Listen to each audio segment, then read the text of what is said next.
మనకు కనుక స్ట్రైక్ అప్పుడు బస్సులన్నీ డిపోలో నిలిచిపోయినట్టు, బస్ స్టాండ్‌లో నిలిచిపోయినట్టు, ఇప్పుడు ఈ హార్ముజ్ జలసని దిగ్బంధించినటువంటి ఇరాన్ మిగతా షిప్పులు రానీకపోవడం వల్ల అక్కడవన్నీ సముద్రంలో నిలబడిపోతే ఒక 1000 షిప్పుల దాకా కనబడుతుంటే, అదే సందర్భంలో ఇరాన్ షిప్పులని బయటికి పోనీయకుండా, లోపలికి రానీయకుండా అమెరికా చేసిన కట్టడితో ఇరాన్‌లోని చాబహార్ పోర్టు మొత్తం ఆయిల్ ట్యాంకర్లతో నిండిపోయింది.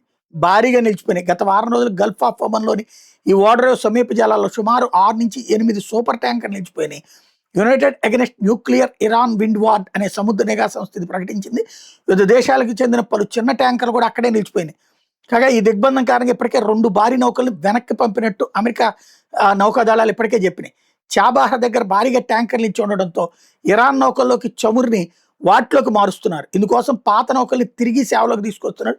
షిప్ ట్రాకింగ్ డేటా చెప్తోంది. అయితే ముడి చమురు నింపుకోవడానికి ఇంకా ఎన్ని ఖాళీ ట్యాంకర్లు అందుబాటులో ఉన్నాయని దాని మీద స్పష్టత లేదు. 2 మిలియన్ బ్యారెల వరకు ముడి చమురు నిల్వ చేయగల సామర్థ్యం ఉన్న 30 ఏళ్ల నాటి ఒక VLCCకి చెందిన నాసా నౌక గత వారం పర్షియన్ గల్ఫ్ నుండి సంకేతాలు పంపడం ప్రారంభించింది. ఇది షిప్ ట్రాకింగ్ డేటా బయటపెట్టింది. ప్రస్తుతం ఇది కర్గ్ ద్వీపం వైపు వెళ్తోంది. 3 ఏళ్ల క్రితం ఆ నౌక చివరిసారి సరుకు పంపిణీ చేసింది. అంటే పాత వాటితో సప్లై చేస్తున్నారు అనమాట. అమెరికా దిగ్బంధం వల్ల ఇప్పటికే హార్ముజ్ జలసంధి మీదుగా చమురు రవాణా పూర్తిగా నిలిచిపోయింది.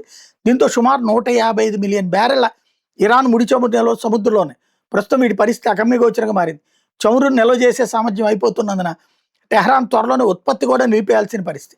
మరొక హిందూ మహాసముద్రంలో ట్యాంకర్లను తనిఖీ చేయడం, ఇరాన్ చమురు కొనుగోలుదారుగా పేర్కొంటూ చైనాకు చెందిన రిఫైనరీ మీద ఆంక్షలు విధించినటువంటి చర్యలతో ఇరాన్ మీద ఒత్తిడి పెంచుతోంది అమెరికా.